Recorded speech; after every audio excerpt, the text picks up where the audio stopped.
IPL যখনই চলে তখন আমি একটা জিনিস কিছুতেই বুঝতে পারি না, যে এই যে নতুন নতুন আনকোড়া প্লেয়াররা যে খেলে হঠাৎ করে এসে, বিশেষ করে ব্যাটসম্যানরা, তারা এসে 150, 160, 180, এমনকি 200-র ওপর স্ট্রাইক রেটে উঠে যে রান বানিয়ে দেয়, তাহলে কি এদের কাছে সত্যিকার অর্থে ভালো টেকনিক আছে, নাকি এগুলো সব ফ্ল্যাট পিচের কামাল?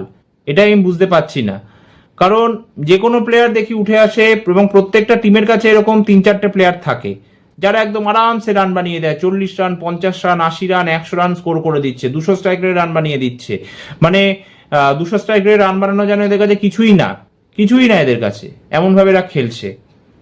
এবং আইপিএল এ এখন বোলারদের অবস্থা এতই খারাপ হয়ে গেছে, আমি তো একটাই জিনিস বলবো, দুটো জিনিস বলবো ভাই, যে বোলিং মেশিন দিয়ে যেন বল করানো হয়, আর আইপিএল যেন ইন্ডিয়ার বাইরে থেকে সরিয়ে নিয়ে গিয়ে শ্রীলঙ্কা বা ইউএইর মতো কন্ডিশনে নিয়ে যাওয়া হয়, যেখানে স্লো উইকেটস হয়, যেখানে এত রান হবে না। মানে কি হচ্ছে ভাই এটা? ভাবতে পারছো, 264 যাকে বলে দিল্লি ক্যাপিটাল স্কোর করলো, তারপরেও হেরে গেল, 265 রান চেস করে দিল পাঞ্জাব কিংস। এই অবস্থা। এর আগে 2024-এর আইপিএল এ 262 রান কেকেআর স্কোর করেছিল পাঞ্জাব কিংসের এগেনস্টে, এবং তারপরে সেটা ডিফেন্ড করতে পারেনি, তারপরে হেরে গেল। 8 বার 250-এর ওপর রান স্কোর হয়েছিল, মনে আছে 2024-এর আইপিএল এ। তার আগে 2008 থেকে 2023 অব্দি মাত্র 2খানা 250+ স্কোর হয়েছিল। 2013-তে করেছিল আরসিবি 263 পুনে ওয়ারিয়ার্স ইন্ডিয়ার এগেনস্টে, এবং তারপরে 2023-এ আই থিঙ্ক লখনৌ করেছিল।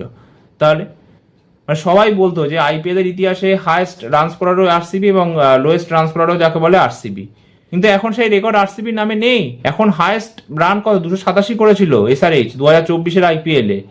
মানে কি বলবো, আমি বুঝতে পারছি না যে এত ইজি আইপিএল এ ব্যাটিং করা কি হচ্ছে এগুলো। আইপিএল একসময় কোয়ালিটি ক্রিকেট বলে পরিচিত ছিল পুরো দুনিয়াতে, যেখানে 150, 160 অ্যাভারেজ স্কোর হয়, সেগুলো ডিফেন্ড হয়ে যায় আরামসে, বড় বড় ব্যাটসম্যানরা খেলতে পারে না। তাহলে আর এখন যেন আইপিএল এ রান করা একদম যাকে বলে হাতের মোয়া হয়ে গেছে। এবং এটা আমি সব থেকে বড় কারণ যেটা মনে করি সেটা হচ্ছে ইম্প্যাক্ট প্লেয়ার রুল। কারণ ইম্প্যাক্ট প্লেয়ার রুলটা আইপিএল এ যাকে বলে মানে এত যে রান হচ্ছে, রানের পাহাড়, সেটার পেছনে সব থেকে বড় কারণ। এবং তার সাথে ফ্ল্যাট পিচ। কারণ 2022-এর আইপিএল তো 74 ম্যাচ হয়েছিল, 148 ইনিংস হয়েছিল, মাত্র 18 বার 200+ স্কোর হয়েছিল।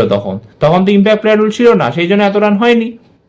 তাহলে এখন তো যাকে বলে 200 রান স্কোর করা কোনো ব্যাপার নয়, 200, 210 সেগুলো তো আরামসে চেজেবেল হয়ে যাচ্ছে, 264 পর্যন্ত চেজ হয়ে গেল। তাহলে তাহলে বোলারদের জন্য কি রয়েছে? বোলাররা যাকে বলে কি শিখবে? তাহলে ভালো ভালো বোলাররা ভারতের জন্য কিভাবে উঠে আসবে যদি এরকম ফ্ল্যাট পিচে খেলা হয়?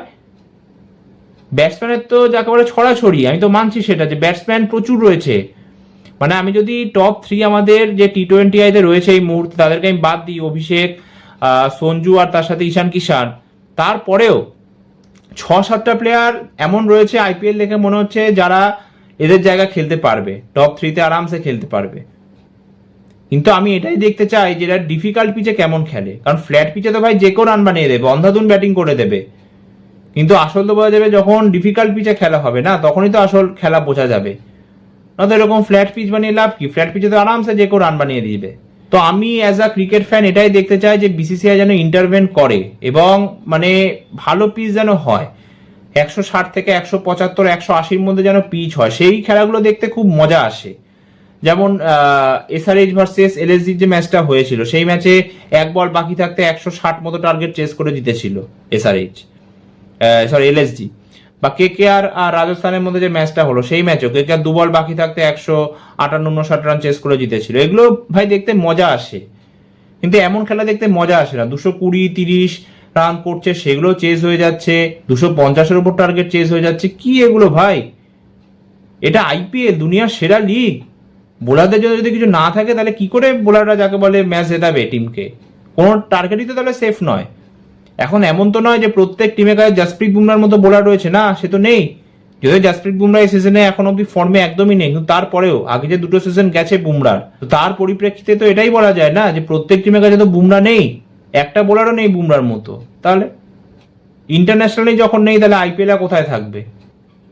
তাহলে সেই জন্য তো ভালো কোয়ালিটি উইকেট বানানোর দরকার, না যে যেখানে 160 থেকে 75-80-র মধ্যে খেলা হবে, ব্যাটসম্যানদেরও বোঝা যাবে যে ব্যাটসম্যানরা কেমন খেলে।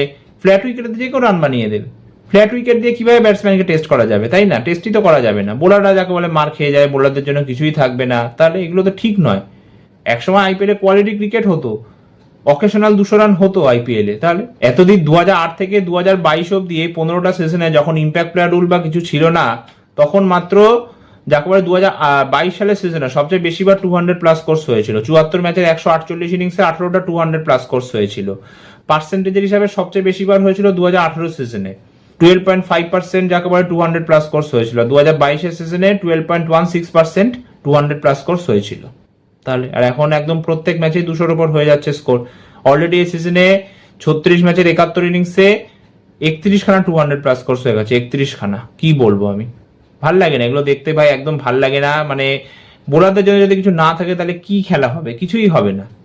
তো আমি এই জন্য যারা নিউট্রাল পিচ বানানো হয় এবং ইম্প্যাক্ট প্লেয়ার রুল যেন বিসিসিআই হাঁটা এবং আচ্ছা খাসা পিচ যেন বানানো হয়, যেখানে ব্যাটসম্যানদের জন্য কিছু থাকবে, বোলারদের জন্য কিছু থাকবে। তো এই ভিডিওটা এতটাই, আবার দেখা হবে একটা নতুন ভিডিওতে। আর হ্যাঁ, ভালো লাগলে প্লিজ ভিডিওটা লাইক আর শেয়ার করে দিও, আর ভিডিওটা কেমন লাগলো কমেন্ট করে জানাতে ভুলো না। ধন্যবাদ।